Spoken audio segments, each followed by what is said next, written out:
Today in Draw My Life, Camp Crystal Lake from Friday the 13th.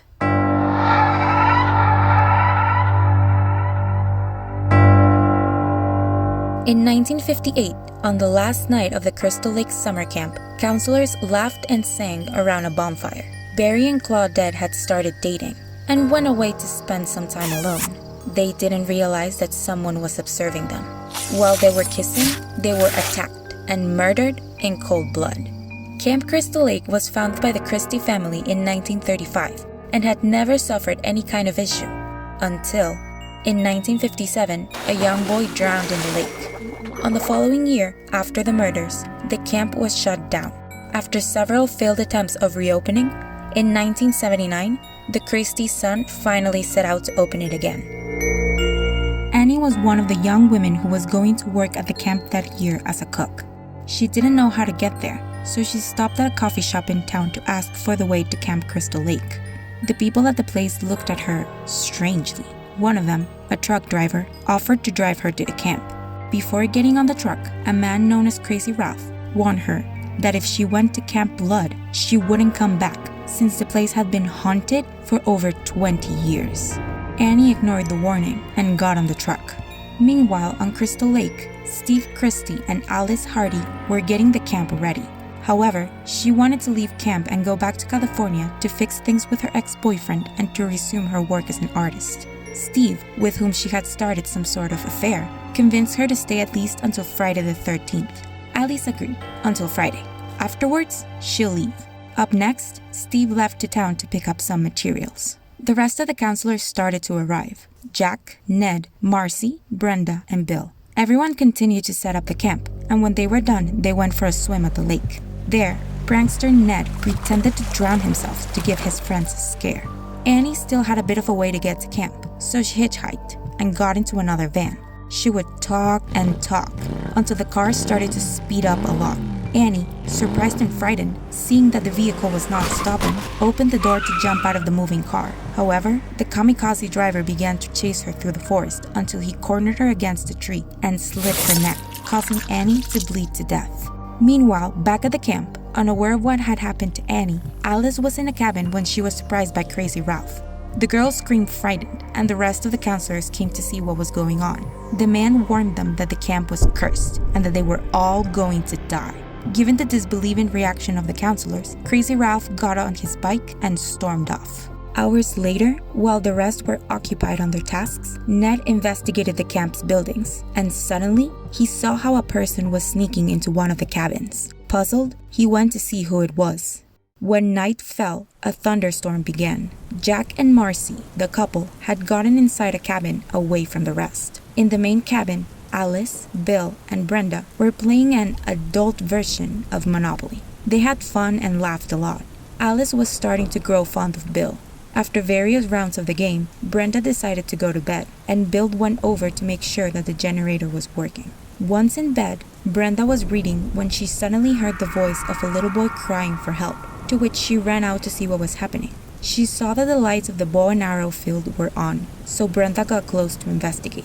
At the same time, in a nearby cabin, Marcy went to the bathroom, leaving Jack on the bed. He suddenly noticed some drops falling to his face. When he touched them, he discovered in horror that it was blood. Before he could react, a hand appeared from under the bed, grabbed his head, and then an arrow went through his neck. Above him, in the upper bunk, Ned lay dead with a slit in his neck. He had been killed not more than an hour ago. Marcy was still in the bathroom without knowing what had happened to her friends, when she heard a noise coming from one of the bathroom stalls. She went over to see, but no one was there. When she turned around, she was surprised, and next thing, she was struck to the head with an axe. Just before Bill returned from the generator, Alice heard Brenda screaming outside in the bow and arrow field. When Bill came back, she told him, and both were surprised that the lights were on and then suddenly turned off. So they decided to investigate what was going on. Alice got to the cabin and discovered with horror a bloody axe on Brenda's bed. They then saw the murdered bodies of all of their friends. As fast as they could, they ran to the phone to call the police, but the line had been cut off. They tried to get in Ned's car, but the motor wasn't starting either. Suddenly the power went out. Alice wanted to escape to the town by foot, but Bill told her that it was best for them to wait for Steve. Up next, the young man went over to the generator ready to unveil what was happening at the camp. Alice went back to the main cabin and tried to calm down and rest. When she woke up, Bill hadn't returned yet. She mustered up the courage and went to look for him. It didn't take long for her to find his body, stuck to the generator's door with arrows, and his throat sliced. Alice let out a chilling shriek. Scared, she fled to the kitchen in search of a knife. Out of nowhere, Brenda's lifeless body went through the window, tied up in ropes and full of blood. Someone had thrown it from the outside. Distressed, she closed the door, blocking it with many objects. But then she saw the lights of a car getting closer. Steve! Alice hurried to take everything off to open the door again and go in search of her friend. When she got out, she discovered it wasn't Steve. She was in front of a friendly-looking woman in her 50s, Pamela Voorhees, a friend of the Christies. Alice tried to tell her what happened to her friends, while the woman calmed her down. She told her she would go see what was going on. They went inside the cabin, and Pamela cried out when she saw Brenda's body. With a long sigh, she started to tell Alice that many years ago, in 1957, a little boy had died drowned in the camp's lake while the counselors were enjoying themselves. As she told the story, Pamela gradually became agitated, with her face turned dark. Alice began to suspect that Mrs. Voorhees was responsible for her friends' deaths. When she told Alice they had to get out of that place, Alice responded that she'd rather wait for Steve. In that moment, Pamela let out a chuckle and told her that wouldn't be necessary. She then explained that Jason, the drowned kid, was her son, and that on Friday the 13th was his birthday. Angered, Pamela said, "You never pay attention," and slowly taking out a knife, she yelled, "Look what you've done," and threw herself onto Alice. The girl managed to dodge her and hit her with a bar to then escape the cabin. Alice ran to Pamela's car. When she was about to get in, she discovered in horror Annie's body with a slit on her neck. Frightened, she backed away from the car. She continued to run through the forest until Steve's blood-filled body appeared before her hanging from a tree. Alice desperately screamed. Steve had been killed when he was coming back from town. He bumped into Pamela on the way in the middle of the storm. Steve already knew her since she was a friend of his family and had been the camp's cook. She felt completely betrayed for the camp's reopening. So, she didn't hesitate to stab him in the stomach with a knife and then hang him from a tree. When she heard Alice scream, Mrs. Voorhees came out of the cabin and started whispering, "Kill her, Mommy, kill her." Alice hid in the shed.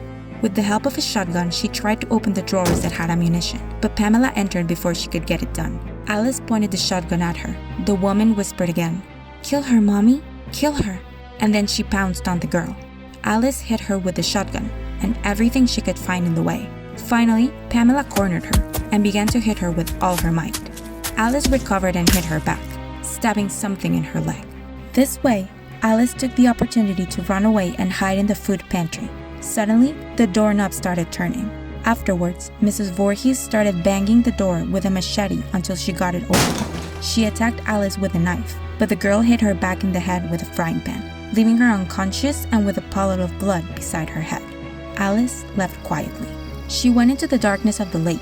She stayed looking at the water thinking everything had passed. However, Pamela came back with her knife and attacked her again. Alice dodged the attacks and got her to drop the knife. Still, the woman hit her hard with a boat paddle. After a long and terrifying struggle, when Mrs. Voorhees was about to get Alice, the girl managed to escape, grabbed the knife, and throat-cut Pamela Voorhees.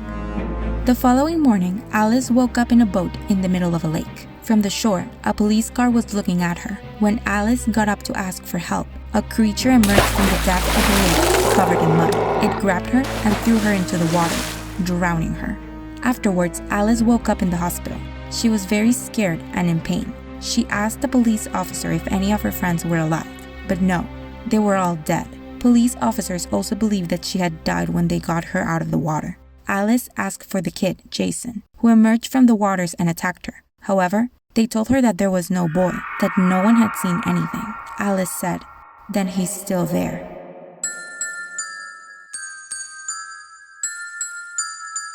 The appearance of young Jason has only just begun.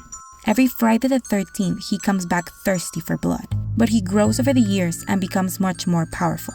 Jason Voorhees covers his hydrocephalus with a bedsheet at the beginning, but then uses a hockey mask. Due to its tragic history, it's clear that Camp Crystal Lake is more than cursed. And you? Have you ever gone to a cursed camp? Or has something terrifying happened to you at a camp? Tell us in the comments below. And don't forget to like this video and subscribe. Until the next video,